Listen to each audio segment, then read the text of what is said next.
Let's take you to Alabama this morning. The stage is set in Tuscaloosa, where tomorrow night, Ron DeSantis, Nikki Haley, Vivek Ramaswamy, and Chris Christie will take part in the fourth Republican debate hosted by NewsNation. And a key issue, as you know and you're feeling, is, of course, inflation. Each presidential hopeful has their own plan to stabilize costs across the board, which seems to be a major concern for voters. Emily Finn joins us now to break it all down. Hey, Emily. Hey, Markie, certainly is a major concern. According to our latest NewsNation Decision Desk HQ polling, a whopping 92% of Americans say that they're concerned about inflation, and more than half listed as their #1 issue. As the four candidates prepare for tomorrow's debate on NewsNation, here's where they stand on the issue.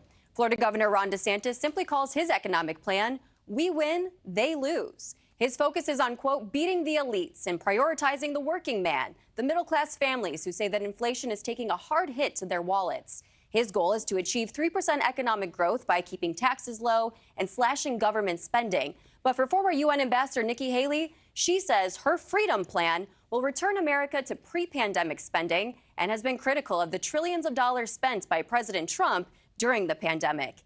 Haley also plans to eliminate the federal gas tax and collapse tax brackets to combat inflation.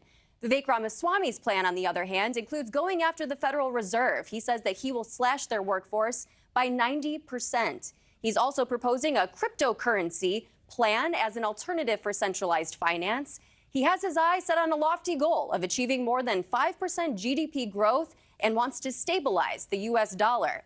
Now, as for former New Jersey Governor Chris Christie, his economic plans still remain relatively vague. He wants to cut spending and reduce regulations, but he hasn't provided too many specifics. Christie says he wants to rein in our national debt, touting his ability to reduce New Jersey's budget deficit while he was governor.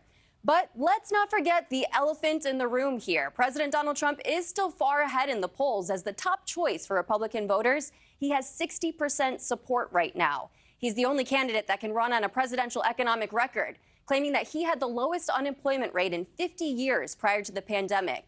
Trump says that he will reinvigorate his America First agenda, promising to phase out Chinese imports and implement more tariffs. He also says he will lower interest rates and lower taxes if he is reelected. Adrienne and Markie. All right. Thank you very much, Emily. Thank you for watching. Go to newsnationnow.com to find NewsNation on your television provider. And don't forget to click the red subscribe button below to get more of NewsNation's fact-driven, unbiased coverage.